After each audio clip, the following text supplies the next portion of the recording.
So the second step in the Roses framework is sleep. So we're going to cover how to fall asleep and how to wake up naturally to maximize your productivity and be able to do 6 hours of deep work every single day. So in the first step, routine, we covered that you should be going to sleep at the same time every single day and waking up at the exact same time every single day. But how do you actually get to sleep and how do you actually stay asleep?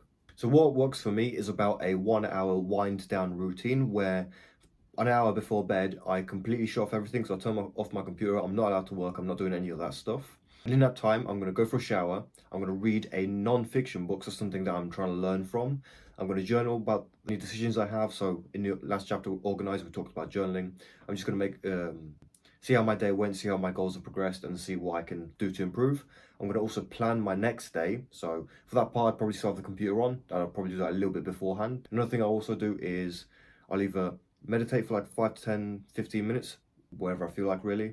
And then the last thing, as I'm getting into bed, I'll grab a non-fiction book, so something like fantasy or whatever. I'm reading Game of Thrones at the minute, and that works really well. And for the last half an hour before bed, so that's, for me, it's usually around 8 p.m.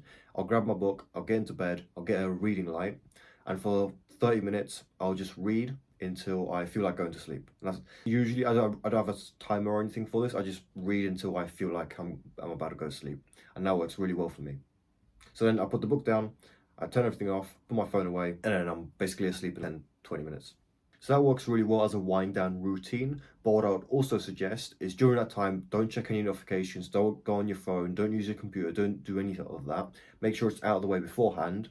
Also, obviously, don't eat or drink anything. Make sure that's out of the way as well, because you don't want your body processing anything during that time. Especially coffee. Coffee needs to be 10 hours before you go to sleep. So if you're going to sleep at 8 a.m., you should be having coffee at 10 a.m. at latest, 11 a.m. at the latest. Obviously, push it up and down a little bit. It's different for everyone, but generally, a 10-hour rule is pretty good. And then follow all the basic advice. Make sure your room is dark. Make sure it's quiet. Make sure it's cool in your room so it's not too warm. And then you're basically set after that.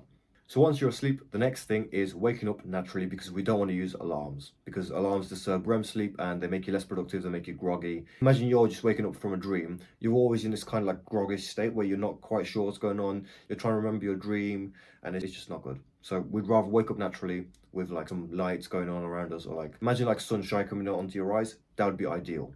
Obviously, if you're waking up at 4, 5 a.m., 6 a.m., that's probably not possible. So this is what we're going to do instead. So what I do is I have some RGB lights around my room, so you can actually see the orange glow they're on right now. They automatically turn on at 4:53 a.m. every single day, and as soon as they're on, after around about 10 to 5 minutes of me looking at them naturally, like obviously my eyes are closed, but the light is going into my like eyelids, that usually wakes me up naturally, and I don't need an alarm to wake up. But if you are starting a brand new sleeping pattern or like wake up routine, I would suggest actually still using an alarm for the first 3 days that you're going to use this new routine. So let's say from tomorrow, you want to start waking up at 5 a.m.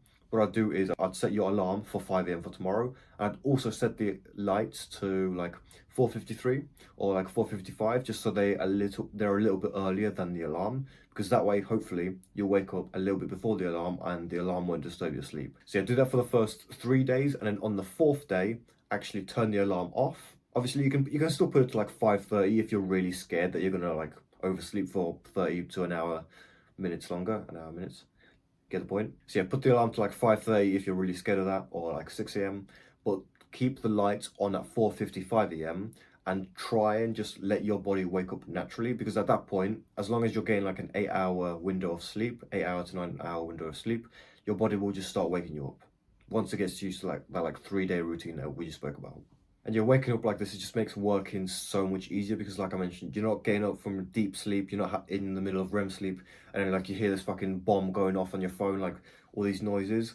It's just a very steady and gradual like increase in your brain activity or whatever. Like I don't know how you wake up, I'm not a fucking scientist.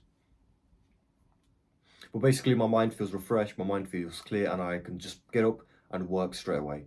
And yeah, if you follow all of these steps so far, you can just wake up and get your 6 hours of work done with no family, no one distracting you. It's just you and the computer. So yeah, that's it.